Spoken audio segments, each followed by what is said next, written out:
Welcome to Penrose Learning, where we make understanding easy. You start by powering the speaker and confirming a stable charge. Low battery can interrupt the reset. Hold the power and Bluetooth buttons because that combination clears volatile memory and ends active connections. Once done, make sure the speaker is on a flat surface and you can reach the top controls easily. You do this first to avoid partial resets. A complete power cycle readies the firmware to accept the reset command and prevents corrupted states during the next steps.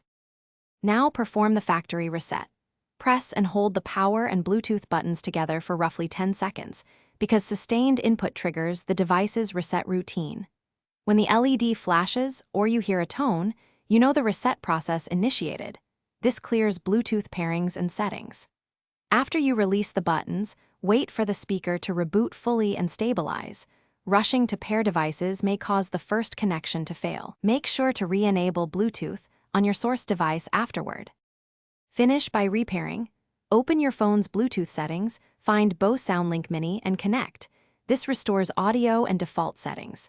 If pairing fails, toggle Bluetooth on your phone and restart the phone because cached profiles often block fresh pairings.